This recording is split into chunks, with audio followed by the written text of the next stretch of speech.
కేసీఆర్ గారు ప్రభుత్వం రాకముందు ఎలా ఉంది వ్యవసాయం, కేసీఆర్ గారు ప్రభుత్వం వచ్చాక వ్యవసాయం పుట్ల కొద్దిగా ధాన్యం పండించారు. కేసీఆర్ గారు వచ్చాక 24 గంటల కరెంటు, రైతు బంధు, రైతు బీమా, గిట్టుబాటు ధర ప్రభుత్వమే కొనుగోలు చేసింది. ఇలా రేవంత్ రెడ్డి గారు ప్రభుత్వం వచ్చి నాటి వరకు తీగతి లేదు, రైతులకు మేలు చేస్తారంటున్నారు. కనీసం సాగునీళ్ళు లేవు. ఇవాళ ప్రజలు ఇవాళ అనేక ఇబ్బందులు పడుతున్నారు. ఒడ్లు తడిసిపోతే కొనడానికి కూడా దిక్కు లేదు. ఆయన ఆర్డర్ల మీద ఆర్డర్లు వేస్తారో పట్టించుకునే నాదులే లేడు.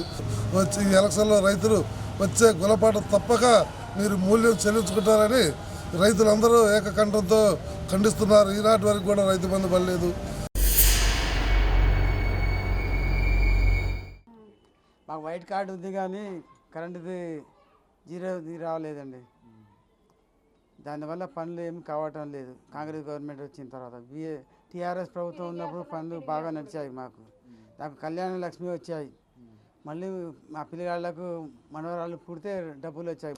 టీఆర్ఎస్ గవర్నమెంట్లోనే వచ్చాయి. ఇప్పుడు ఏమీ రావట్లేదు. అసలు వైట్ కార్డు ఉంది, నాకుంది, మా తమ్ముడికి ఉంది. అది కాలేదు, కరెంటు శాంక్షన్ కాలేదు. మాకు ఇంకా బిల్లు కట్టాల్సి వస్తుంది.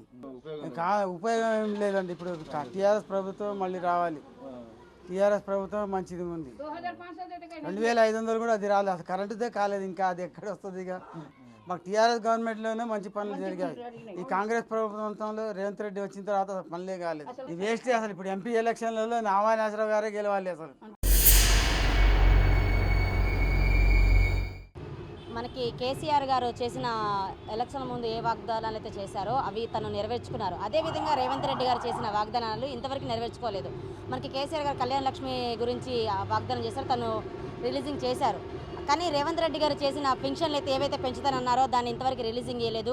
ఆడవాళ్ళకి, మహిళలకి 2500 చొప్పున ఇస్తానన్న దాన్ని కూడా రిలీజింగ్ చేయలేదు. మరి ఇదేంటని అడుగుతున్నాను నేను. కళ్యాణ లక్ష్మి, షాదీ ముబారక్ ఇవన్నీ కూడా తను 2500 ప్లస్ సన్న బియ్యం రేషన్ షాప్లో పోస్తానని చెప్పి అవి ఇంతవరకు అమలు పెట్టలేదు.